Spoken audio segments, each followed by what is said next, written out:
శ్రీరాఘవం దశరథాత్మజమప్రమేయం సీతాపతిం రఘుకులాన్వయరత్నదీపం ఆజానుబాహుం అరవిందదలాయదాక్షం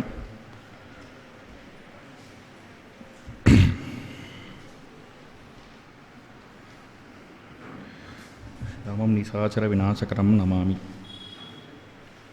உலகம் யாவையும் தாமுளவாக்களும் நிலைபெறுத்தலும் நீக்கலும் நீங்களா அழகிலா விளையாட்டுடையார் அவர் தலைவர் அன்னவர்க்கே சரண் நாங்களே. தருகை நீண்ட தயரதன் தாந்தரும் இருகை வேளத்தி ராகவன் திருக்கதை திரிகை வேலை தரமிசை செப்பிட குறுகைநாதன் குறைகளில் காப்பதை.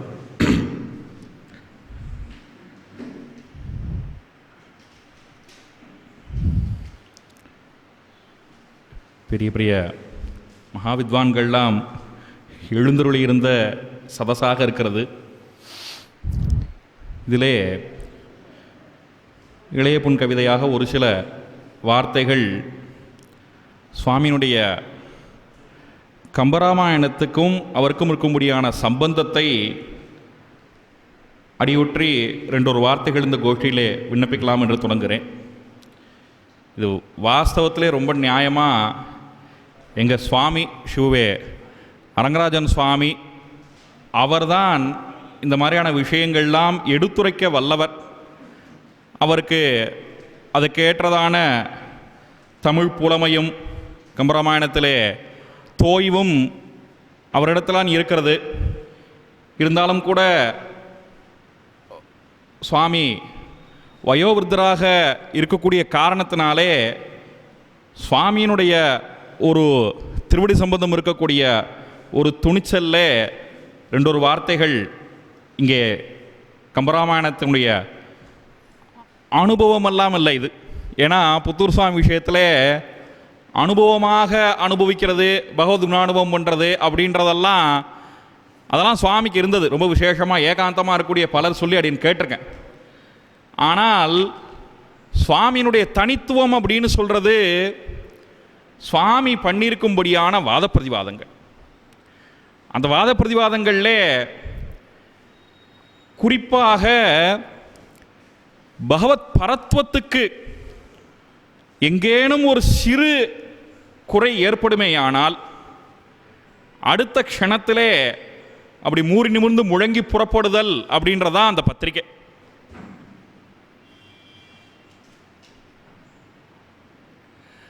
அடுத்த க்ஷணத்திலே சுவாமி அதற்கு தக்க மறுப்பு.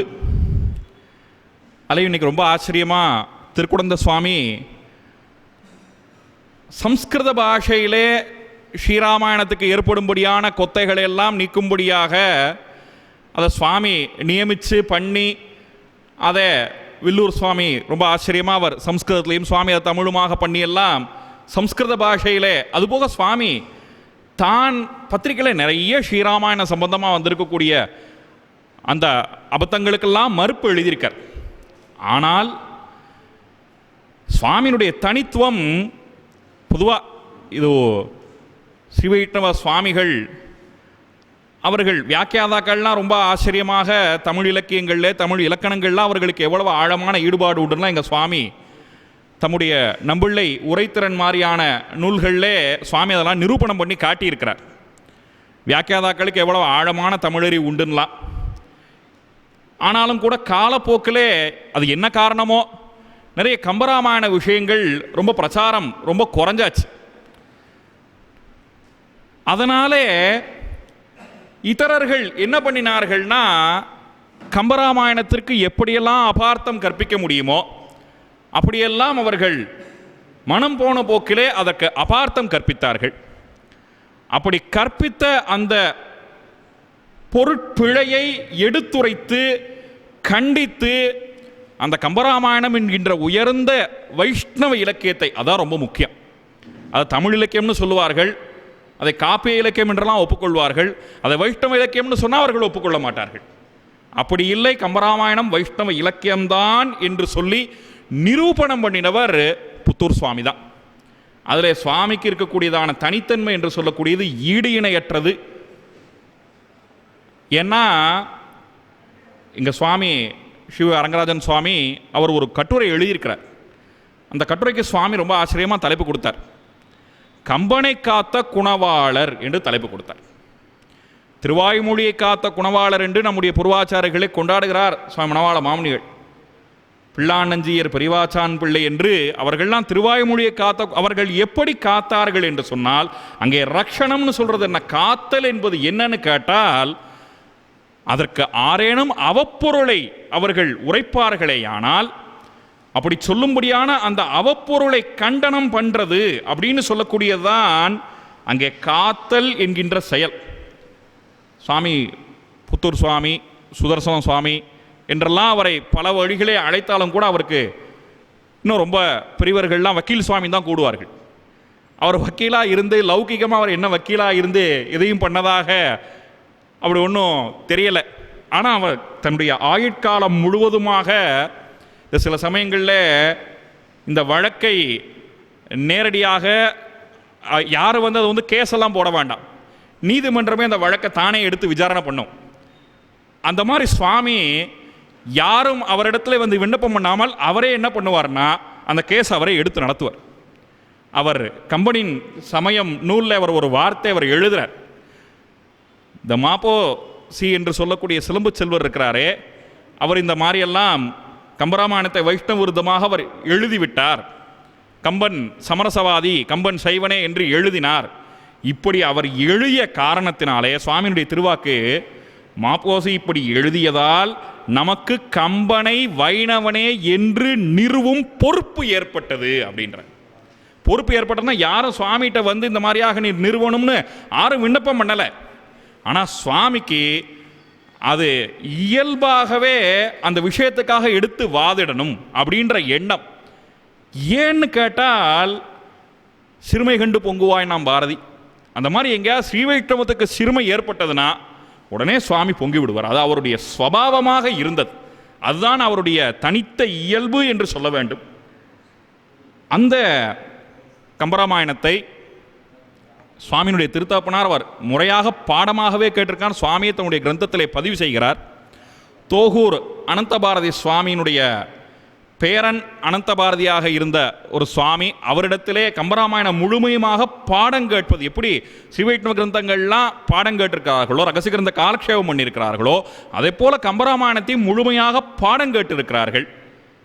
9 வருஷம் சுவாமி கம்பராமாயணத்துக்கு உரை எழுதியிருக்கிறார். அதுக்கப்புறம் இந்த வாத பிரதிவாதங்கள் மாதிரியான விஷயங்கள்லாம் ஈடுபட்டதுனாலே அந்த உரையானது நம்மிடத்திலே முழுமையாக கிடைக்காமல் போயிட்டு, ஆனாலும் கூட 9 வருஷ காலம் கம்பராமாயணத்துக்கு உரை எழுதியிருக்கிறார். அப்படின்ற அதிலிருந்தே கம்பராமாயணம் நமக்கு ஒரு பிரமாணமான கிரந்தம்தான் சுவாமி அவர் நிரூபணம் பண்ணியிருக்கிறார் நமக்கு தெரிகிறது. ஏன்னா நிறைய அப்படி ஒரு அபிப்பிராயம் இருக்குது, கம்பராமாயணம் அதை பிரமாணமாக கொள்ள வேண்டுமான்லாம் நிறைய பேர் அபிப்பிராயம் இருக்குது. ஆனால் அந்த அபிப்பிராய பேதம் கூடான்றக்கு நமக்கு பரம பிரமாணிகராக இருக்கக்கூடிய புத்தூர் சுவாமியுடைய திருவாக்குகள் தான் நமக்கு சாட்சி. கம்பராமாயண இந்த இந்த இந்த கம்பராமாயண எதிர்ப்பு அல்லது கம்பராமாயணத்துக்கு குதிருஷ்டியாக அர்த்தம் சொல்லக்கூடிய, விபரீதார்த்தம் பண்ணக்கூடிய வழக்கம் என்று சொல்லக்கூடியது ரொம்ப காலமாக இருக்குது. புத்தூர் சுவாமி அவர் அதை ஒரு தனி இயக்கமாக நடத்தினார். அதுக்கு முன்னாடியே நிறைய பேர் இதை எதிர்ப்பெல்லாம் பண்ணியிருக்கா. ஒரு ஞாபகம் வரதுனால சொல்கிறது, ரொம்ப சரியாடியன் குறிப்பை அந்த விஷயத்துக்கு எடுக்கலை. இந்த காலத்தில் பீளமேடு, கோயம்புத்தூர் பீளமேட்டில் ஆக்கி நாயுடுன்னு ஒருத்தர் இருந்திருக்கார். கிருஷ்ணசாமி நாயுடுன்னு பேர். அவர் கம்பருடைய சரித்திரத்தை ஒரு நூலாக எழுதியிருக்கிறார். அந்த நூலில் அவர் கம்பன் வைஷ்ணவனே அவர் நிரூபணம் பண்ணுறார். அப்படி நிரூபணம் பண்ணுறதுக்கு அவர் வைக்கக்கூடிய முதல் கவுண்டர் பாயிண்ட் என்னன்னா, கம்பனை இதர மதஸ்தர்கள் தங்களுடைய மதஸ்தர்களாக சொல்லுகிறார்கள், சைவர்கள் சொல்லுகிறார்கள். இது இது இது எந்த அளவுக்கு வாஸ்தவம், இதில் எந்த அளவுக்கு பிரமாணம் இருக்குது, சாஸ்திரம் உண்மையாக இருக்கான்றதெல்லாம் வேற பிரச்சனை. ஆனால் சைவர்களுக்கு ஒரு அடிப்படை கோட்பாடு உண்டு, அவர்கள் தெய்வத்துக்கு பிறப்பு கிடையாது என்பது. அவர்கள் தங்களுடைய தெய்வ சொல்லுகின்ற பொழுது பிரவாயாக்கை பிரியோன் என்று சொல்லுகிறார்கள். தெய்வம் பிறக்கிறதுன்னு சொன்னால் அது தோஷம்னு அவர்கள் சொல்லுகிறார்கள். அப்போது தெய்வத்துக்கு பிறப்பில்லை என்று சொல்பவர்கள், பிறந்தால் அது தெய்வமில்லை என்று சொல்பவர்கள், பிறக்கின்ற காரணத்தால் தோஷம் ஒன்று என்று சொல்பவர்கள் ராமாவதாரம் என்கின்ற எம்பெருமானுடைய பிறப்பை அவதாரத்தை கொண்டாடக்கூடிய இந்த நூலை தங்களுடைய நூலாக எப்படி அதற்கு அவர்கள் உரிமை கோரலாம்? அதனால் எம்பெருமான் அவன் பிறக்கிறான், பிறப்பில்லை பிறப்பித்தார் இலையே. எம்பெருமான் அவன் என்னென்ன யோனியுமாய் பிறந்தான், பிறந்தவாறும் வளர்ந்தவாறும் என்று அவனுடைய அவதாரத்தை கொண்டாடக்கூடிய வைஷ்ணவர்களுடைய நூலாகத்தான் இது இருக்க வேண்டும் என்று அந்த ஆக்கி நாயுடு அவர்கள் தன்னுடைய நூலில் இந்த மாதிரி பல விஷயங்களை காட்டி அவர் எழுதினார்.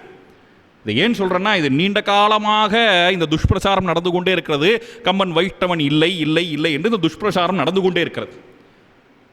சுவாமி அதை ஒரு தனி இயக்கமாக எடுத்து முன்னெடுத்து சென்றவர்னு சுவாமியை சொல்லணும். அதுதான் சுவாமியினுடைய தனிப்பட்ட ஒரு ஏற்றம். கம்பனின் சமயம் முதல் பாகம் ஏதாவது ஒரு கிருபாவசத்தினாலே மீண்டும் அது அச்சேர வேண்டும் என்று பிரார்த்திக்கிறோம். அந்த முதல் பாகம் அது விஷயம் அப்படின்றது பாடபேதத்தை வைத்துக்கொண்டு, ஏன்னா அப்போ ஆரண்ய காண்டம் வரைக்கும் வந்திருக்கு. முதல் பாகம் 1962 65 வரையிலுமாக சுவாமி பத்திரிகையில் எழுதி அதை கண்டனம் பண்ணி, ஏன்னா 65 வரைக்கும் ஆரண்ய காண்டம் தான் வந்திருக்கு. அண்ணாமலை பல்கலைக்கழக பதிப்பு. அண்ணாமலை பல்கலைக்கழக பதிப்பிலே எங்கெங்கெல்லாம் விஷ்ணு பரத்துவமாக இருக்கிறதோ அந்தந்த பாடல்களுக்கெல்லாம் பாடபேதம், ஏன்னா பாடபேதம்னு சொல்லக்கூடியது அது பார்க்கறதுக்கு இதுதான் சரியோன்ற மாதிரி தோணும். யாராவது புதுசாக படித்தார்கள்னா இதுதான் சரியான்னு நினச்சி விடுவார்கள். ஏன்னா பாடபேதத்தை நிச்சயம் பண்ணுறது பதிப்பாசிரியர்களுக்கு இருக்கக்கூடிய பெரிய கஷ்டங்களில் ஒன்று பாடபேதங்கள்லாம் நிச்சயம் பண்ணுறது. அதெல்லாம் பதிப்பாசிரியர்களாக இருந்து வெங்கடகிருஷ்ண சுவாமி ரொம்ப ஆச்சரியமாக சாதிச்சார். பதிப்பாசிரியர்களாக இருந்து பண்ணக்கூடியவர்களுக்கு தான் இந்த பாடுகள்லாம் புரியும். அப்போ அந்த பாடபேதங்களில் அவரவர்கள், ஏன்னா பாடபேதம் இதுதான் நம்ம சொல்ல முடியாது. தசரதன் அவன் ஸ்வர்காரோகணமான காலத்திலே, நம்ம சம்பிரதாயத்தை அப்படி தான் சொல்கிறோம், அவனுக்கு மோட்சம் இல்லைன்னு தான் சொல்கிறோம். அதனால் தசரதன் அவன் ஸ்வர்கீயமாக இருந்த காலத்தை அந்த விஷயத்தை சொல்லக்கூடியதுக்கு பள்ளியடை படலம் அப்படின்னு பேர் இருக்குது. வையாபுரப்பில் சொல்கிறார், பள்ளியடை படலம்னு பேர் இருந்தால் தப்பு, அது பள்ளிப்படை படலம் இருக்கணும். ஏன்னா பள்ளிப்படுத்துதல் என்று தான் வார்த்தை இருக்கிறது, அது பள்ளிப்படை படலம் என்று இருக்க வேண்டும் என்று இந்த மாதிரிலாம் பாடபேதங்கள்லாம் காட்டுறார்கள். திவ்யப்பிரபந்த பாடபேதத்தோட திவ்யப்பிரபந்தத்தை பதிப்பித்து அதை பண்ணுறதுன்றது எவ்வளோ கஷ்டம்னு பதிப்பித்தவர்களுக்கு தான் அந்த அருமை புரியும். கோளரி மாதவன் கோவிந்தன்னு நம்ம பாசனம் சேவிச்சுட்டு இருக்கோம். பாடபேதம் பார்த்தா கோளரி வாமனன் கோவிந்தன் இருக்கும். அதனாலே இதெல்லாம் அது ஒன்றும் பெரிய தப்புன்னு நம்ம சொல்ல முடியாது. அப்படியே ஒரு விதமாக ஓசைக்கு சேர்ந்தபடிக்கெல்லாம் பாடங்கள் அங்கங்கே ஒரு விதமாக சேர்ந்துடும். ரொம்ப ரொம்ப பழைய காலத்துக்கு வேண்டாம். அப்படின்னு இந்த மாணவர்களுக்கு பாடம் எடுத்துகிட்டு இருக்கனால லௌகிகமாக உதாரணங்கள் வந்துடும். யாரும் பிழை பொறுக்க வேண்டும், க்ஷமிக்கணும். ரொம்ப சமீபமாக பாரதியார் பாட்டில் எத்தனை பாடபேதம் இருக்குது தெரியுமா? ரொம்ப நம்ம ஏதோ பழைய காலத்து நூல்களுக்கெல்லாம் போக வேண்டாம். தேடி சோறு நிதம் தின்று பல சின்னஞ்சிறுகதைகள் பேசின்னு ஊருக்கே தெரியும் இந்த பாட்டு. ஆனால் பழைய புஸ்தகத்தை பார்த்தா தேடி சோறு நிதம் தின்று வீண் திண்ணை கதைகள் பற்பல பேசின்னு பழைய புஸ்தகத்தில் இருக்கு. ரொம்ப சமீப காலத்தில் இருந்த அந்த புஸ்தகங்களுக்கே இத்தனை பாடபேதங்கள் இருந்தால் பழைய கிரந்தங்களை பற்றி கேட்க வேண்டாம், அவ்வளோ கஷ்டம்.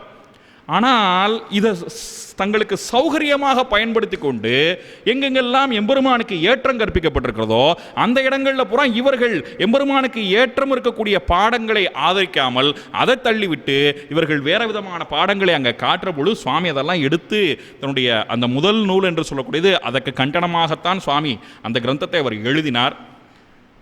அதுக்கப்புறமா இரண்டாவது நூல் என்று சொல்லக்கூடியது, அதுக்கு முக்கியமான காரணம் செங்கோல் என்கின்ற பத்திரிகை. அந்த செங்கோலானது இந்த கம்பன் வைஷ்ணவனே என்கின்ற விஷயத்திலே வளைந்து விட்டது என்பதுதான் நியாயம். அது செங்கோலாக இல்லை, அது கொடுங்கோலாகத்தான் அங்கே செயல்பட்டது. அதனாலே அதில் இருக்கக்கூடிய பிழைகள், ஒரு சிலம்பு செல்வராக இருக்கிறார், அவருடைய விடுதலை போராட்ட வரலாறு மற்ற விஷயங்கள்லாம் வேற. அதுலாம் அவரை நாம் நிச்சயமாக அவருடைய தேசப்பற்று மாதிரியான விஷயங்கள் நாம் விமர்சனம் பண்ண போகிறது கிடையாது, அது நமக்கு அனாவசியமானது. ஆனால் ஸ்ரீவைஷ்ணவ சம்பிரதாயத்தை கொண்டு பார்க்க அவர் செய்திருக்கக்கூடிய காரியமானது சம்பிரதாயத்துக்கு பொருந்தாத விஷயங்கள்லாம் அவர் நிறைய எழுதிட்டார். நிறைய எழுதி கம்பன் சமரசவாதி, கம்பன் சைவனே, இதுதான் அவருடைய பட்சம். இதையெல்லாம் சுவாமி பொறுமையாக எடுத்து பேசுகிறார். பொறுமையாக எடுத்து பேசுகிறதுனா கொஞ்சம் நஞ்சம் இல்லை. அவர் எடுத்த உடனே சங்ககால தமிழர்கள் அவர்கள் முல்லை நிலத்திலே தான் திருமாலை வழிபட்டார்கள்னு ஆரம்பிக்கிறார். அதே சுவாமி மறுக்கிறார். சங்ககால தமிழர்கள் முல்லை நிலத்துக்கு மட்டும் உரிய தெய்வமாக திருமாலை வழிபட கிடையாது. திருமால் நானிலங்களும் போற்றும் கடவுளாகத்தான் இருந்தார். தமிழகம் முழுவதுமாக திருமாலுக்கு வழிபாடு இருந்தது என்பதை அவர் நிரூபணம் பண்ணி முதல்ல சங்ககால தமிழர் சமயம்னா என்ன அப்படின்னு அந்த விஷயத்தை முதல்ல பேசிட்டு அதுக்கப்புறமா கம்பனுடைய சமயம் என்னன்னு பார்ப்போம்னு சங்ககால தமிழர் சமயம் எதுன்னு அங்கே விசாரம் பண்ணுறார். விசாரம் பண்ணி சுவாமிக்குன்னு ஒரு வழக்கம் இருக்குது. இந்த சில பேர்த்துக்கு வந்து அவர்களுடைய இந்த பெஞ்ச்மார்க் சிக்னேச்சர்னு சொல்லுவார்.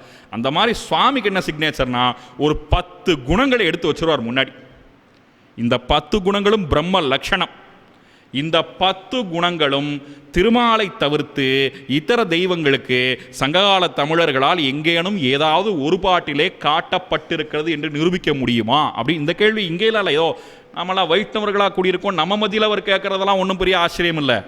உலகத்தமிழ் மாநாடு நடந்தால் நீங்கள் சுவாமி எங்கள் அரங்கராஜன் சுவாமி அவர் சொன்னார், உலகத்தமிழ் மாநாட்டுக்கு சுவாமி வந்திருந்தார், சங்ககால தமிழர் சமயம் பிரதி எடுத்து வந்திருந்தார், ஒவ்வொருத்தருக்குமா சுவாமி வடிவனுமா போய் கொடுத்தோன்னு சுவாமி சொன்னார். அவர்களிடத்திலேயே கொடுத்து அவர்கள் அதை நிரூபிக்க வேண்டும் என்று அவர்களிடத்திலேயே, அதாவது சென்னங்கத்து நிலங்கை செற்றாய் திரள் போத்தின்னு பாட்டு, சென்றங்கத்து நிலங்கை செற்றாய்னா புலி குடந்த தூறு, அந்த இடத்திலே போய் அதை போய் ஃபேஸ் பண்ணுறது இருக்கே அதுதான் ஒரு வீரம் அப்படின்னு உத்தம வீர லட்சணம். அது அந்த உத்தம வீர லட்சணம் என்று சொல்லக்கூடியது புத்தூர் சுவாமியிடத்தில் தான் பொருந்தி இருந்தது என்று நாம் அறிந்து கொள்ளலாம். அதனால் அவர்களிடத்திலேயே அதை வந்து கொடுப்பது அப்படின்ற வழக்கத்தை சுவாமி வச்சிருந்தார். அதிலே முதல்ல சங்ககால தமிழர் சமயம் அப்படின்றது வைஷ்ணவம் தான் நிரூபணம் பண்ணிட்டு அதுக்கு பிறகு மற்ற விஷயங்கள்லாம் பேசுகிறார். மாப்போ சிவஞானம் அவர் வச்சிருந்த ஒவ்வொரு வாதத்தையும் சுவாமி ஒவ்வொன்றா எடுத்து தகர்க்கிறார். நிறைய விஷயங்கள் இருக்குது. அவகாசத்துக்கு அனுகுணமாக முக்கியமான விஷயங்களை மட்டும் இந்த சபையில் விண்ணப்பம் பண்ணுறேன். கம்பர் சிவனை பாடியிருக்கிறார். அவர் சிவனை பாடியிருக்கிறா அப்போ வைஷ்ணவனை தானே இருக்கணும் அப்படின்னு சுவாமி சொல்கிறார். ஆழ்வார்கள் கூட பாடியிருக்கிறார்கள், ஆனால் பிரம்மமாக பாடியிருக்கிறார்களா? இதுதான் கேள்வி. கம்பர் பிரம்மத்துக்குரிய லட்சணங்களை சொல்லி சிவனை எங்கேயாவது பாடியிருக்கிறாரா? ஒரு தேவதையாக பாடுறதுன்றது வேற. ஒரு தேவதையாக அவருக்குன்னு இருக்கக்கூடிய இயல்பான தன்மைகள் உண்டு. அவர் கங்கையை சடையில் வச்சிருக்கிறார் அப்படின்றது அவருக்கு அடையாளம். கையில் அவர் சுலபானியாக இருக்கிறார்ன்றது அவருக்கு அடையாளம். அவருடைய நிறமானது இப்படியாக இருக்கிறது. கம்பர் ரொம்ப பிரமாதமான வர்ணனைகள்லாம் இருக்குது. மேகமானது வருகின்ற பொழுது திருமாலை போல கருப்பாக வந்தது, அது நீரில் அப்படி மூழ்கி அப்படி எழுந்த உடனே அதனுடைய நிறம் வெளுப்பாக அப்படிலாம் நிறைய விதவிதமான, நான் நினைவுலேருந்து சொல்கிறேன், அப்படியே எக்ஸாக்டாக பாட்டை சொல்லலை, நினைவில் வச்சு சொல்ல அப்படிலாம் வந்து அங்கெல்லாம் சிவனை வர்ணிச்சிருக்கார், இல்லைன்னு சொல்லலை. சிவனை பற்றி பாட்டு இருக்கு, ஆனால் அதெல்லாம் பிரம்ம லட்சணத்திலே இருக்கிறதா? பிரம்மம்னு சொல்லியிருக்கிறாரா? பரம்பொருள்னு சொல்லியிருக்கிறாரா? அப்படின்னா அது கிடையாது. அது மட்டும் இல்லை, ஒரு பாட்டில் சொல்கிறார், மழுவாளிக்கு அன்றளித்த ஐயத்தால் சிறிது ஐயம் தவிர்த்தாரும் உளர். பகவான் மழுவாளி என்று சொல்லக்கூடிய மழுவை ஆயுதமாக கொண்டிருப்பவனுக்கு ஐயம் பிக்ஷை இடுறார், ஐயமிட்டு உண்ணு பிக்ஷை இடுறார். அதை பார்த்து ஓ இவர்தான் பிரம்மமாக இருப்பாரோ, இவர்தான் பரம்பொருளோன்னு சில பேருக்கு ஐயம் இருக்கு இல்லையா, அந்த டவுட்டெல்லாம் கூட கிளியர் ஆயிடுச்சு. ஆழ்வார் திருவாக்கு, ஆழ்வார் சொல்றார், கபாலனன் மோக்கத்து கண்டுகொண்பின். ஆழ்வார் சொன்னதைத்தான் பிரமாணமாக வைத்துக்கொண்டு கம்பர் அப்படியே அந்த விஷயத்தை அப்படியே எடுத்து காமிக்கிறார். அதனாலே இதெல்லாம் அப்போ சிவபுரான் அவர் பிக்ஷை மண்டையோட்டினாலே அவர் கையேந்தினார் என்கின்றதும், அது எம்பெருமானால் தான் அந்த சாபமானது நீக்கப்பட்டிருக்கிறது, ஹரசாப விமோசனம் என்பது எம்பெருமான் வழங்கியிருப்பது என்றால், அப்போ ஹரனுக்கு சாபம் உண்டுங்கிற பொழுதே அவன் பிரம்மமாக இருக்க முடியாதே. கம்பர் அப்போ சிவனை பிரம்மமாக பரம்பொருளாக ஒப்புக்கொள்ளவில்லை. இல்லை என்றால் இந்த சரித்திரத்தை கம்பர் சொல்லியிருக்க மாட்டார் என்று சுவாமியினுடைய பட்சம். அதே போல் ஆப்போசிட் மட்டும் இல்லை, இன்னும் சில பேர் ரொம்ப ரொம்ப பிரசித்தமானவர்கள், இவர்கள்லாம் தமிழ் இலக்கியத்தில் படிக்கக்கூடிய எங்களுக்கெல்லாம் இவர்கள்லாம் இப்படி இருக்கிறார்களான்னு நாங்கள் நினைப்போம். ஆனால் சம்பிரதாய விஷயம் வேற, லௌகிக விஷயம் வேறு. அவர்களுடைய லௌகிகத்தில் அவர்கள் பண்ணியிருக்கக்கூடியதெல்லாம் ரொம்ப போற்றத்தகுந்தது, அதெல்லாம் யாரும் மறுக்கலை. ஆனால் சம்பிரதாய விஷயம்னு வர்ற பொழுது ஆறாக இருந்தாலும் அது கண்டிக்க தகுந்ததுன்னா கண்டிக்க தகுந்தது தான். ரொம்ப ஜெகத் பிரசித்தராக இருந்தவர் தமிழை கீவா ஜெகநாதன், அவர் விடையவன் விடைகள் அப்படின்னு எழுதினார் கலைமகளில். அந்த விடையவன் விடைகள் எழுதுகிற பொழுது அவர் என்ன வாதம் வச்சார்னா, கம்பராலே காட்டப்பட்ட பிரம்மம் என்று சொல்லக்கூடியது திரிமூர்த்திகளை காட்டிலும் வேறுபட்டது. அதாவது விஷ்ணு கிடையாது, பிரம்மம் அப்படின்றது அது பிரம்ம வஸ்து தானே ஒழிய அவருக்கு ரூபமோ நாமமோலாம் கற்பிக்கக்கூடாது அப்படின்ற மாதிரி ஒரு விதமான அத்வைத பட்சத்தை போல ஒரு விதமான பேச்சது. ஆனால் சுவாமி அதெல்லாம் கண்டிக்கிறார். அப்படி கிடையாது. மூலமூர்த்தியாக இருக்கக்கூடிய பரவாசுதேவன், அந்த பரவாசுதேவன் வியூவாசுதேவன், அந்த எம்பெருமான் தான் தன்னை மூன்றாக தானே பகுத்து கொண்டு சிருஷ்டி சம்ஹாரங்களை பண்ணக்கூடியதான் கம்பன் 3 கவடாய் முளைத்து எழுந்த மூலம் என்கின்ற சொல்லினாலே காட்டியிருக்கிறான் என்று. இதெல்லாம் ஆகம ரீதியாக சாஸ்திரியாக அதுக்கெல்லாம் அர்த்தம் பண்ணிக்கணுமே ஒழிய பாட்டாவே படிச்சலாம் அர்த்தம் பண்ணி கொண்டோமானால் அந்த பாட்டிற்கான பொருள் என்று சொல்லக்கூடிய சொல்லுக்கு பொருள் என்பது அப்படியாகவே அவரவர்களுடைய சம்பிரதாய விஷயத்தை பற்றின ஞானத்தோட தான் அந்தந்த சம்பிரதாய கிரந்தங்களை அணுகணும். அதை விட்டுட்டு ஏதோ சொல்லுக்கு பொருள் சொல்ல முடியும், வெறும் தமிழ் சொல்லுதானே அப்படின்னு அதுக்கு பொருள் சொல்வது என்பது நியாயமல்ல என்று சுவாமி பல இடங்களில் நிரூபணம் பண்ணுறார். அதுக்கு மேலே ரொம்ப கம்பராமாயணத்தில் ரொம்ப பிரச்சனைக்குரிய பாடல்களில் ஒரு பாட்டு இது. இதெல்லாம் சுவாமி அர்த்தம் கொடுக்கலன்னா ஆரம் அதை நாமளே பிரமிச்சுடுவோம். அப்படித்தான் இருக்கு. அரண் அதிகன் உலகளந்த அரி அதிகன் என்று உரைக்கும் அறிவிலோர். யாரெல்லாம் விஷ்ணுதான் வசத்தி அல்லது சிவன்தான் வசத்தி என்று பேசுகிறார்களோ அவர்கள் அறிவிலோர் அப்படின்னு பாட்டுக்கு மேம்பட்ட பொருளாக அப்படிதான் பார்த்தா அப்படித்தான் இருக்கு. ஆனால் சுவாமி அதுக்கு அந்த இடத்துல அர்த்தம் காட்டுறார். அரணதிகன் உலகளந்த அறியும் என்று அங்கே ஒரு உண்மையை வரவழைக்க வேண்டும். அந்த அறியும் அப்படின்ற சொல்ல அங்கே வரலைன்னு சொன்னால் இவ்வளவு காலம் கம்பர் பேசியிருக்கிறாரே அவர் பேசுனதுக்கு அதுவே முரண்பட்டு போயிடும். அப்போ ஸ்வவிருத்தமாயிடும். அப்படியாக ஆவதற்கு நாம் இடம் தர ஆகாது. அப்போ அதை எப்படி புரிஞ்சுக்கணும்னா பிரம்மம்னு சொன்னால் பிரம்மத்துக்குரிய லட்சணங்கள் ரொம்ப முக்கியமானது. அது அத்விதீயமான வஸ்து. அப்போ அரணதிகன் அரியதிகன் 2 பேரும் பிரம்மமா இருக்க முடியுமோ அப்படின்னு நீங்கள் அந்த பிரம்மத்தை இது ஒரு விதமான த்விதீய பிரம்மவாதம். அதனால நீங்கள் அந்த பிரம்மம் த்விதீய வஸ்துமா இருக்குமோ 1 2 3 அப்படிலாம் நினைச்சால் பிரம்மத்தினுடைய அடிப்படையே அங்கே தகர்ந்து போகிறது.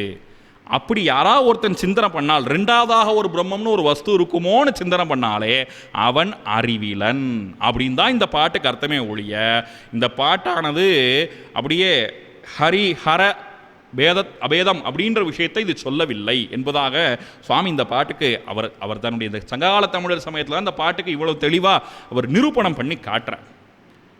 அதுக்கு மேலே இவர்கள் இன்னும் சில பாடல்கள்லாம் இருக்கு. அதெல்லாம் இந்த குழப்பத்துக்கெல்லாம் இடம் தரக்கூடிய பாடல்களுக்கெல்லாம் சுவாமி பொறுமையாக பதில் சொல்லியிருக்காரு. அதான் ரொம்ப முக்கியம்.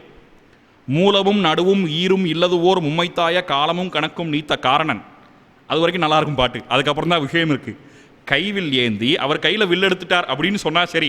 எப்போ வில் எடுத்தார்? சூலமும் திகிரி சங்கும் கரகமும் துறந்து. அவர் தன் கையில் இருக்கக்கூடிய சூலத்தை விட்டுட்டார், திகிரி சங்கு சக்கரங்களை விட்டுட்டார், கரகம் கையில் வச்சுக்கூடிய கமண்டலத்தை விட்டுட்டார்னா அப்போ இதெல்லாம் இத்தர தெய்வங்களுக்குரியதாச்சே. அதுக்கு மேலே ஆலமும் மலரும் வெள்ளி பொறுப்பும் விட்டு அயோத்தி வந்தான். அவன் தன்னுடையதான ஆலந்தளிரை விட்டு மலர் தாமரை மலரை விட்டு வெள்ளி பொறுப்புன்னு சொல்லக்கூடியதான கைலாசத்தை விட்டு வந்தான்னா அப்போ வந்திருக்கக்கூடியது இந்த 3 பேரையும் தாண்டின ஒரு பிரம்மமோ? அப்படி இல்லை. இங்கே தான் சாரீரக மீமாம்சையை பிரதானமாக கொள்ள வேண்டி இருக்கிறது. அங்கே தான் சுவாமி இந்த விஷயங்கள்லாம் இது இங்கே இல்லை. இந்த விஷயங்கள்லாம் சுவாமி முதலாழ்வார்களுடைய பாசுரங்கள் பல பாசுரங்கள் வர்றபொழுது இந்த பிரச்சனைகள் வரும். அரண் நாமம் விடை இந்த பாசுரங்கள்லாம் வர்றபொழுது இந்த விஷயத்தை எடுத்து காட்டணும் பிரம்மமாக இருக்கக்கூடிய. ஏன்னா பல இடங்களில் ஆழ்வார்கள் இதெல்லாம் காட்டியிருக்கிறார்கள். ஆழ்வார்கள் காட்டுற பொழுது பிரிதாங்க சடையானை வளத்தே வைத்துன்ற மாதிரி காட்டக்கூடிய இடங்கள் ஏராளம். இறையோனும் திருமகளும் கூறாலும் தனி உடம்பன் அப்படின்னு இந்த பாசுர வியாக்கியானங்களை காட்டுகின்ற பொழுது அவர்களெல்லாம் எப்படி எம்பெருமானுடைய திருமேனிலே அவர்களெல்லாம் எப்படி இடம்பெறுகிறார்கள்னு சொன்னால் அந்த எம்பெருமான் சமஸ்த சேத்தனா சேத்தனங்களையும் தனக்கு சரீரமாக கொண்டிருப்பவன். அப்படி அவன் சரீரமாக கொண்டிருப்பதனாலே அந்த ருத்ரனாக இருக்கக்கூடியதும் அவனுடைய சரீரம்தான். பிரம்மாவாக இருக்கக்கூடியது அவனுடைய சரீரம் தான். அப்போ அந்த ருத்ரன் கையில் வச்சிருக்கக்கூடியது அவனுக்குரிய ஆயுதம் தான். பிரம்மா கையில் வச்சிருக்கக்கூடிய கமண்டலம் அவனுக்குரியதான், பிரம்மலோகம் அவனுக்குரியதான், சிவலோகம் அவனுக்குரியதான். அப்படித்தான் இந்த பாசுரத்துக்கு அர்த்தம் கொள்ள வேண்டுமே ஒழிய இந்த பாட்டிற்கு அப்படியே நேர்பொருளாக கொண்டு இது ஒரு மூணாவது பிரம்மம், நாலாவது பிரம்மம், நாலாவது வஸ்து, இவர்கள் 3 பேரையும் தாண்டி ஒன்று இருக்கு அப்படின்னு சொல்லக்கூடியதான வாதங்கள்லாம் அது ஏற்றுக்கொள்ளத்தகாது என்று சுவாமி தம்முடைய நூலில் இதை ரொம்ப ஆச்சரியமாக நிரூபணம் பண்ணி காட்டியிருக்கிறார். அதற்கு மேலே ரொம்ப ஒரு முக்கியமான ஒரு விஷயத்தை இவர்கள் கொஞ்சம் கூட இப்படியே சுவாமி எழுதுற மனசாட்சி இல்லாமல் எழுதப்பட்ட விஷயங்களில் ஒன்று என்னென்னா, இரண்யவதைப்படலம் என்று கம்பராமாயணத்தில் ஒன்று இருக்குது. இந்த இரண்யவதைப்படலம்னு சொல்லக்கூடியது தான் கம்பராமாயணத்துடைய செல்வகேசவராயர், திருமணம் செல்வகேசவராய முதலியார்னு ஒருத்தர் இருந்தார். இந்த செல்வகேசவராயர் சொன்னார், ஒட்டுமொத்த கம்பராமாயணம் அழிஞ்சாலும் கவலை இல்லை, இந்த இரண்யவதைப்படலத்தை மட்டும் எப்படியா காப்பாற்றிடணும். ஏன்னா இந்த இரண்யவதைப்படலமானது கம்பனுடைய ஒட்டுமொத்தமான கருத்தினுடைய சாரம் அதில் இருக்குது. கம்பருடைய கவிதா விலாசம் எப்படிப்பட்டது, மேதாவிலாசம் எப்படிப்பட்டதுன்னெலாம் தெரிஞ்சுக்கணும்னா இரண்யவதைப்படலம் ஒன்று போதும், அதை கொண்டு மட்டுமே நாம் அதெல்லாம் பார்த்துடலான்னு அவர் சொல்லியிருந்தார். அப்படிப்பட்ட அந்த இரண்யவதைப்படலமானது விஷ்ணுபரத்துவம் பேசுகின்றது என்கின்ற காரணத்தினாலேயும், விஷ்ணுபரத்துவம் பேசுகிற பொழுது இயல்பாகவே அது இதர தேவதைகளுக்கு பரத்துவம் இல்லை என்ற உண்மையை சொல்லும். அது அதனுடைய சுபாவமான தர்மம். அதனாலேயும் இது வைணவர்களால் இட்டுக்கட்டி நுழைக்கப்பட்டது என்று செங்கோல் பத்திரிகையில் அவர்கள் எழுதினார்கள். அதை சுவாமி ரொம்ப ஆச்சரியமாக பல காரணங்கள் காட்டி, முக்கியமான காரணம் இதுவரைக்கும் கம்பராமாயணத்துக்கு எத்தனையோ பதிப்பு வந்திருக்கே, பல பாடல்களில் வேணால் முன்ன பின்ன இந்த பாட்டு இடைச்சர்களாக இருக்கலாம்னு சொல்லி அதில் வேணால் கருத்து மாறுபாடு இருக்கலாமே ஒழிய இரண்யவதைப்படலம் முழுவதுமாக இது இடைச்சர்கள் தான் என்று சொல்லி இதுவரையிலுமாக கம்பராமாயணத்துக்கு வந்திருக்கக்கூடிய எந்த பதிப்பும் சொல்லாத பொழுது இவர் இப்படியாக சொல்வது முறையல்ல என்று காட்டினார்.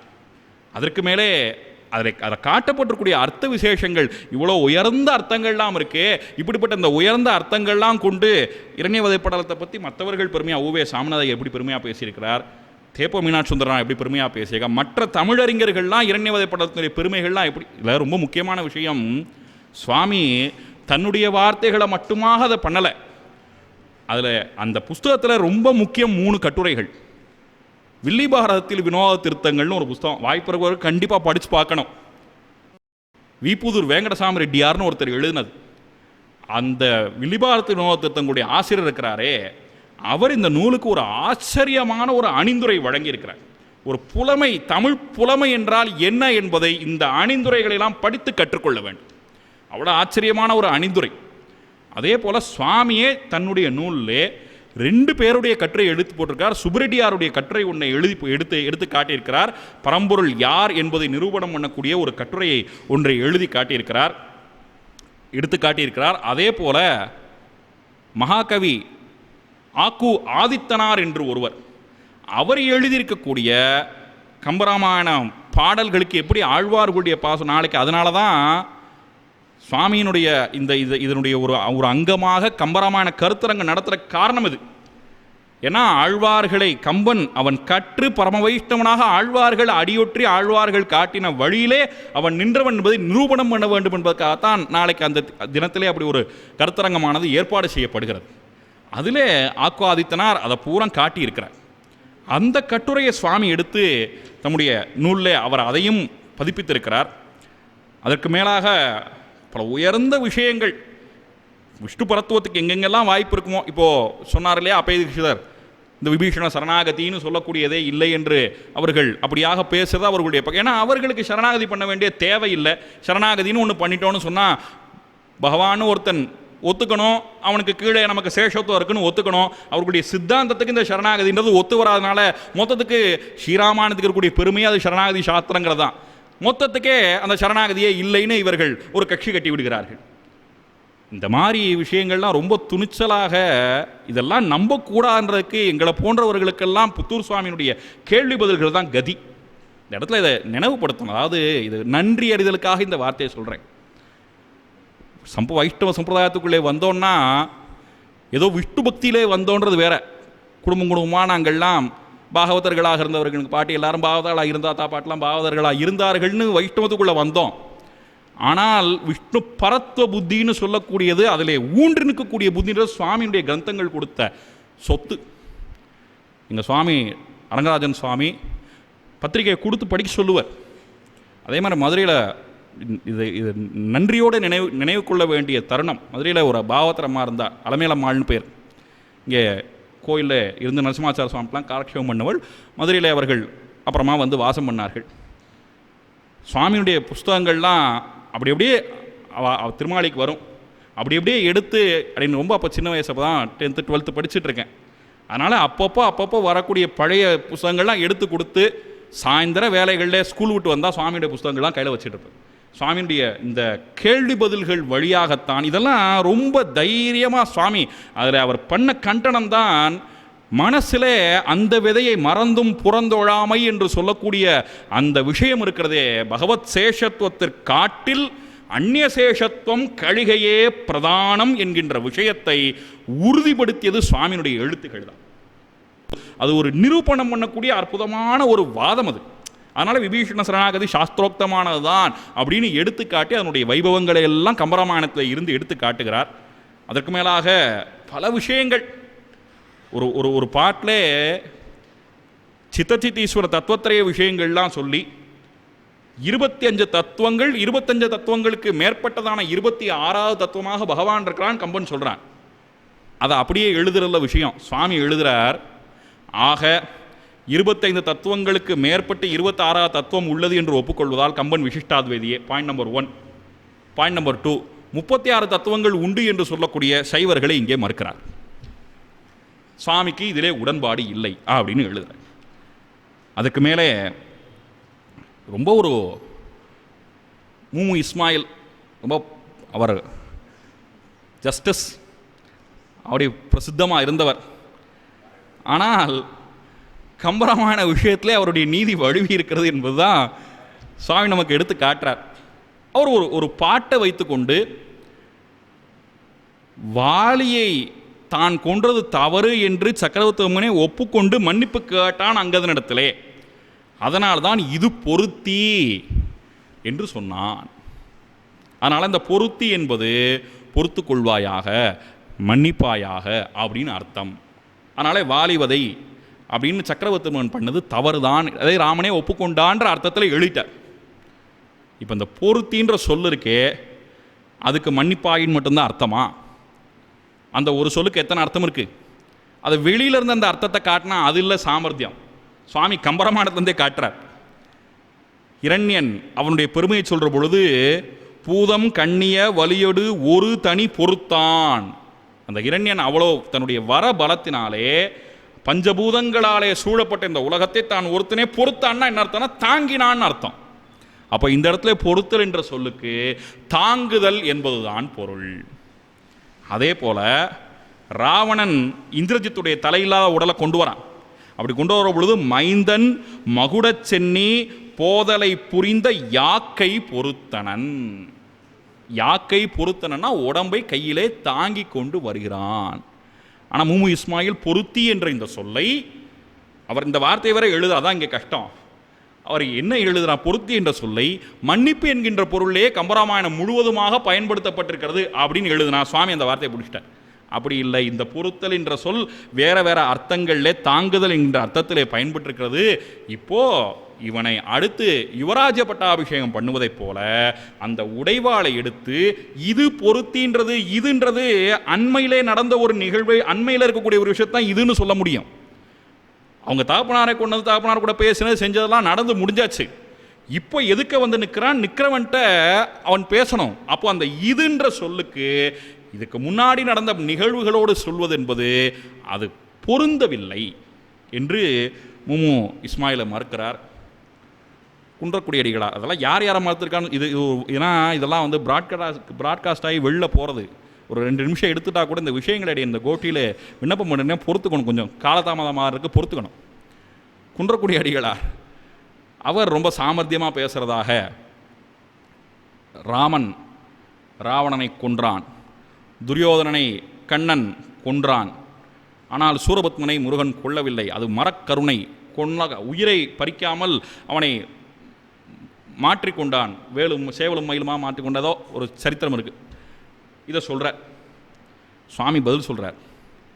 இதெல்லாம் கதையை மேலோட்டமாக படிக்கிற விஷயம். ராவணனுக்கு பெருமாள் எத்தனை வாய்ப்புகள் கொடுத்தார், எத்தனை வரிசையாக வாய்ப்புகள் இருக்குது. மாரீசன் சொல்கிறான் வேண்டான்னு சொன்னான், விபீஷணன் சொன்னான், சீதையே சொன்னான், ராமரே இன்று போய் போர்க்கு நாளைவான்னு இத்தனை வாய்ப்புகள் கொடுத்து அவனை கொல்லணுன்றது பெருமாளுக்கு நோக்கம் இல்லை. சுவாமி நம்பிள்ள எழுதுகிறார், முடிவோம் என்றும் முடிவோடு நின்றவனை கண்ணும் கண்ணீருமாவே நின்று கொண்டதுன்னு எழுதினேன். பெருமாளுக்கு அவனை கொல்லணும்னு ஆசையே இல்லை, எப்படியாவது இவன் தப்பிச்சிட மாட்டானா. இன்னும் சொல்ல போனால் வனங்களில் அரக்கன்னார் ஆழ்வார், விழுகிற பொழுது கூட அவன் குப்புற விழுந்தான்னு சொன்னால் பெருமாள் திருவடியில் விழுந்துருமே தலைன்னு பெருமாள் ஆசையோடு நின்னாரான். அப்போ கூட நான் என்ன பண்ணேன், குப்புற விழ மாட்டேன்னு மல்லாக்க விழுந்தானா. அப்படி பெருமாள் அனுகிரகம் பண்ணுறதுக்கு வாய்ப்பே கொடுக்காமல் ராவணன் இருந்தான். அதனாலே வேற வழி இல்லாமல் தான் பெருமாள் அவனை கொண்டாரே ஒழிய அவருக்கு அவனை அனுகிரகம் பண்ண வேண்டும் அப்படின்ற நோக்கம் கிடையாது. கொல்ல வேண்டும் என்பது அவருக்கு பிரதானமான நோக்கம் இல்லை. ஒன்று, இதைவிட கொடிய அபசாரம் பண்ணினவன் காகாசுரன். அவள் சந்நிதியாலே காகம் தலைப்பெற்றது, ராவணன் மாண்டான் பூர்வாச்சாரர்கள். இதை விட கொடிய அபசாரம் பண்ணவன் காகாசுரன். அந்த காகாசுரனுக்கு பெருமாள் உயிர் கொடுக்கத்தானே செஞ்சான், அவனை கொல்லலையே. மகாபலி அவனை எம்பெருமான் கொல்லலையே, எல்லாரையும் எம்பெருமான் கொன்றான், ஆரையும் அவன் அனுகிரகம் பண்ணி திருந்தி அவர்கள் வாழும்படியாக செய்யவில்லை என்று பொருள்பட குன்றக்குடியடிகளார் பேசுவது தவறு என்று சுவாமி இதெல்லாம் மறுத்து காட்டியிருக்கிறார். இப்படி ரொம்ப பலரையும் அவர் அவர் அவர் மறுத்து இந்த விஷயங்களை பற்றி எழுதுன்ற தனியாக ஒரு பெரிய தொகுப்பு அப்படின்னே பேசணும். அந்த அளவுக்கு நிறைய விஷயங்கள் இருக்கின்றன.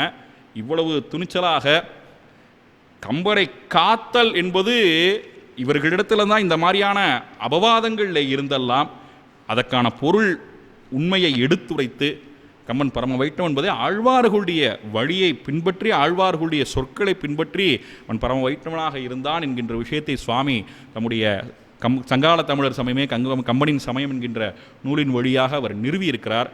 அப்பேற்பட்ட சுவாமியினுடைய திருவடிகளுக்கு பல்லாண்டு பாட வேண்டும். அதுக்கு மேலே ரொம்ப முக்கியம், அதெல்லாம் இன்னும் அடுத்தடுத்த தலைமுறைக்கு போய் சேரும்படியான விஷயங்களை செய்ய வேண்டும். ஏன்னா இன்னைக்கு கம்பராமாயண பிரச்சாரம்ன்றது ரொம்ப உலகம் முழுக்க கம்பனை கொண்டாடக்கூடியது. எங்கே பார்த்தாலும் கம்பனை கொண்டாடுகிறார்கள். அந்த கொண்டாட்டத்தில் ஒரு முக்கியமான அம்சம் அதை ஒரு பக்தி பணுவலாக முதல்ல பார்க்கணும். அதுக்கு அது அது அது வெறுமனே இலக்கியம், அது தமிழ் மொழியிலே சிறந்த இலக்கியம் அப்படின்னு பார்க்கறதில்ல. அதுக்கு இருக்கக்கூடிய பெருமை, அதில் இருக்கக்கூடிய பரத்துவம் நெஞ்சிலே பட வேண்டும். அவன் காட்டின அந்த சக்கரவர்த்தி திருமணி அன்னவர்க்கே சரண் நாங்களே என்ற 6 திருவடிகளிலே சரணாகதி பண்ணி கம்பன் தன்னுடைய ராமகதையை அவன் பாடினானோ அப்படிப்பட்டவருடைய திருவடிகளிலே கம்பராமாயணத்தை கற்பவர்கள்லாம் சரணாகதி பண்ணும்படியாக சுவாமியினுடைய நூல்கள்லாம் இந்த தலைமுறைக்கு சென்று சேர வேண்டும் என்கின்ற விஷயத்துக்கு ஆவண செய்யுமாறு இந்த கோட்டியார் சதஸை பிரார்த்தித்து கொண்டு நாடிய பொருள் கைகூடும் ஞானமும் புகழும் உண்டாம் விடியல் வழிதாக்கும் வேரியங் கமலநோக்கும் நீடிய வரக்கர் சேனை நீர்பட்டெழிய வாகை சூடிய சிலைராமன் தோல்வழி கூறுவார்க்கே என்று உங்களுடைய திருவிழை பிரார்த்தித்துக் கொண்டு அமைகிற ஆழ்வாரும் பெருமானாஜிய திருவிழை சரணம், அண்ணன் திருவிழை சரணம்.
ஊர்வசி கொடுக்குறதுக்கும் கல்யாணம் பண்ணுறதுக்கும் 6000 ரூபா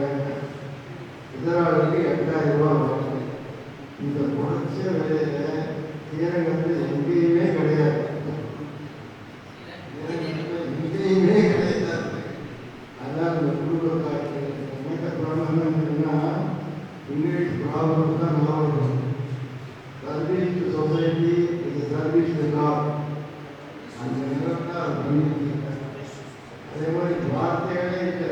நம்பிக்கை words R not sufficient to propose what are thanks. அதனால அந்த குடும்பத்தாக்கு நீங்கள் ரெண்டாவது இந்த 7, 8, 9, 10 எல்லா நாளும் இந்த நிகழ்ச்சி எல்லாத்தையும் அனுபவிச்சேன். எல்லா வித்வான்களும் எல்லாரும் வியாக்கியானம் போட்டுருக்காங்க. அது 4000 போடுங்க எல்லாத்தையும் சொல்லலாம்.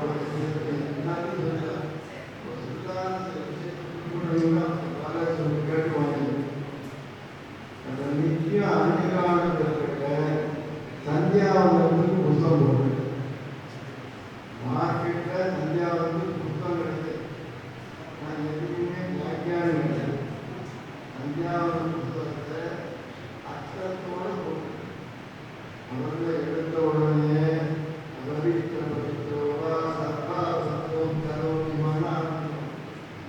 என்ன அர்த்தம் போட்டுருக்காருன்னா, நான் எந்த நிலையில் இருந்தாலும் பரிசுத்தமாக இல்லாவிட்டாலும் சந்தாவரை கண்ணை நினைப்பதனால் நான் உள்ளும் புறமும் பரிசுத்தமாகிறேன் அப்படின்னா வியாக்கியானம்.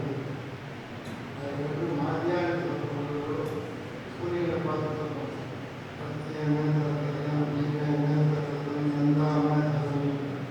அதுக்கு அர்த்தம் ஒரு நான் 100 ஆண்டு வாழணும், 100 ஆண்டு இன்னும் இருக்க வேண்டும், 100 ஆண்டு என் கண்ணு நல்லா இருக்கணும், 100 ஆண்டு காசு நல்லா இருக்கணும், 100 ஆண்டு வாயு நல்லா இருக்கணும், உனக்கு கைங்கரியம் செய்வதற்காக எனக்கு ஆரோக்கியம் வேண்டும். அதற்கு அடுத்தது கூட பற்றி முடியும் கோவிதாட்ச சூரியோகத்தில் மனசா புனத்தும். அதுக்கு அர்த்தம் கூட எவன் திருப்பார்களில் தோன்றினாலும் எவன் எல்லாவற்றுக்கும் முதல் காரணம் மூல காரணமோ அவன் என்னை பரிசுத்தமாக்கட்டும் என்றால் சூரிய பகவானை பிரார்த்தனை செய்திருக்கிறது. இந்தியாவுக்கு மட்டும் போடுது. அம்மாவத தர்ப்பணத்துக்கு போட்டுக்க, கிரகண தர்ப்பணத்துக்கு போட்டுக்க, ஆவணி அர்த்தத்துக்கு போட்டு. அந்த ஆவணி அர்த்தத்துல அவர் போட்டதை அனுபவிச்சு போட்டுங்க.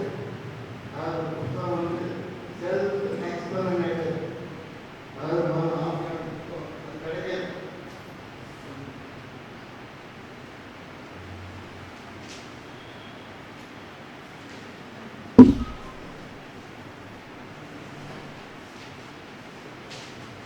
ஆவணியோட புத்தகம் கிடைக்கல. ஒரு அன்பர் இருந்து அப்படியே ஜெராக்ஸ் கொடுத்துருக்கோம். கூட புத்தகம் தான் காமோகாரி புத்தகம், மகாசங்கல்பம், யஜ்யோபதாரணம், பிரம்மயஜ்யம், தேவரிஷி புத்தகம், பகர்மா தர்ப்பணம் அப்படின்னு கிட்டாப் விஜயத்தை போட பார்த்தோம். 5 பாயிண்ட் எடுத்துன்னே சொல்றேன். அதாவது யாருக்கும் எந்த விதமான சந்தேகம் வராது. எல்லோரும் அனுப்பிக்க வேண்டும், ஊழல் பலமாக இருக்க வேண்டும், அச்சத்தை மட்டும் எடுத்துக்கொள்ள வேண்டும், இந்த மந்திரத்தை ஒரே ஒரு தடவைதான் சொல்ல வேண்டும், விரல் மொழியால் தர்ப்பணம் செய்ய வேண்டும். யாரும் இந்த டவுட் வராது. அதே மாதிரி அடுத்த தர்ப்பணம் சொல்லும்பொழுது எல்லாம் அச்சத்தை எடுத்துக்கணும். ஒரு எல்லாத்துக்கு ஒவ்வொரு லெட்டரில் இனிமே கூடலை மாலையாக போட்டுக்கொள்ள வேண்டும், விரல்களுக்கு இடையே தர்ப்பணம் செய்ய வேண்டும் அப்படின்னு அவங்க 10 பேருக்கு பண்ணிடுது. பண்ணிட்டு அவங்க குடிச்சு பேட்டை எதுவுமே போகலாமா வெற்றிதான் போடுறதுக்கு அதுக்கப்புறம் போகுது. ஆத்து வாத்தியாருக்கு அப்பாவளை செய்து, ஆத்து வாத்தியாருக்கு அம்பாவளை செய்துவிட்டு பவித்திரத்தை விசர்ஜனம் செய்து ஆகமனம் செய்யணும். ஆத்து வாரியாக இல்லையே என்ன பண்றது? அதுக்கு வியாக்கியானம் ஆத்து வாரியார் நேரில் இல்லாவிட்டால் மனோதிஷ்டாய ஸ்ரீ வைஷ்ணவாய என்று அனுசரிக்கு மாதிரி கேட்டுக்கொண்டு அப்புறம் புத்தகம் கிடைக்கும் இடம் கிருஷ்ணசாமி நம்பர் 5 புத்தூர் 17 யாருமே போனது கடைசியில் அவருடைய நேரடியாக ஒரே ஒரு அனுபவத்தை கொடுக்குறீங்க. ஆவணி கோவை ஸ்ரீதேவி ஜென்மாஷ்டமி அனுபவத்தில் பெரியவாங்க அவர்களுடைய திருநட்சத்திரம் அன்றைக்கி அவர்களால் சேர்த்து வைக்க முடியாது. அதனால் நான் சேர்த்து வேத்த சகல பிரசாதம் வாங்கினதுக்கு அப்புறம் நீங்கள் திருக்காப்பு சாப்பிடணும். அது சீக்கிரம் 8 மணிக்கெலாம் புறப்பாடு ஆகிடும். 6 மணிக்கெலாம் பூர்த்தியாகி 7 மணி ஆகிடும். வாங்கி 10 மணிக்கு வந்தாலும் சரி, 11 மணிக்கு வந்தாலும் சரி, 12 மணிக்கு வந்தாலும் சரி, அவருக்கு அந்த பிரசாதம்லாம் கொடுத்ததுக்கு அப்புறம் தான் திருக்காப்பு சாப்பிடுவோம். இதை மாதிரி நான் எந்த வித்வானையும் பார்த்தது வாய்ப்புக்கு நன்றி.